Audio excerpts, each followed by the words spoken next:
বিসমিল্লাহির রহমানির রহিম। আসসালামু আলাইকুম ওয়া রাহমাতুল্লাহ। প্রিয় শিক্ষার্থীরা, ওয়েলকাম টু মুমিনুলস টিচিং হোম। প্রিয় শিক্ষার্থীরা, এই ভিডিওটির মাধ্যমে তোমাদের নবম শ্রেণীর বিজ্ঞান বইয়ের পঞ্চম অধ্যায় পদার্থের গঠন এই অধ্যায়ের 85 পৃষ্ঠা নিয়ে আলোচনা করা হবে। এখানে 5.4 উপশক্তি স্তরের ধারণা সম্পর্কে বোঝানো হবে। তাই চলে যাচ্ছি ভিডিওর মূল আলোচনা অংশে।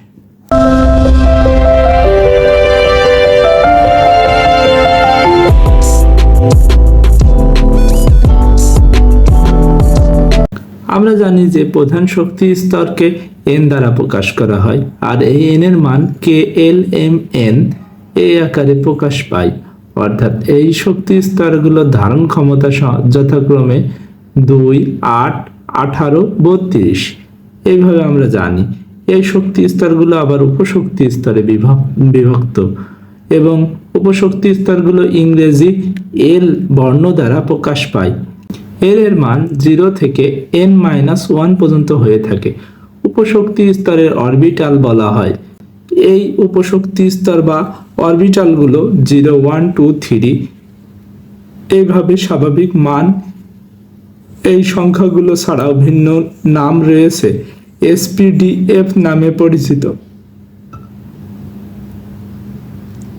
নিচে প্রধান শক্তি স্তর n এর মান অনুযায়ী উপশক্তি স্তর L এর মান এবং অরবিটাল সম্পর্কে ধারণা দেয়া হলো।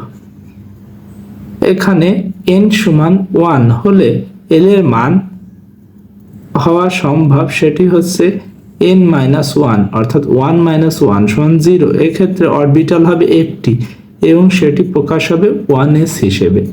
n সমান 2 হলে L এর সর্বোচ্চ মান হচ্ছে n-1, অর্থাৎ 2 - 1।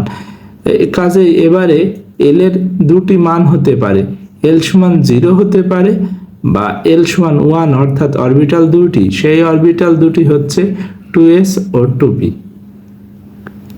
n সমান 3 হলে L এর সর্বোচ্চ মান n-1 সমান 3 - 1 = 2। কাজেই এবারে L এর মান তিনটি হতে পারে, অর্থাৎ 0, 1 ও 2, অর্থাৎ অরবিটাল হবে তিনটি। সেই অরবিটাল তিনটি হচ্ছে 3s, 3p, 3d।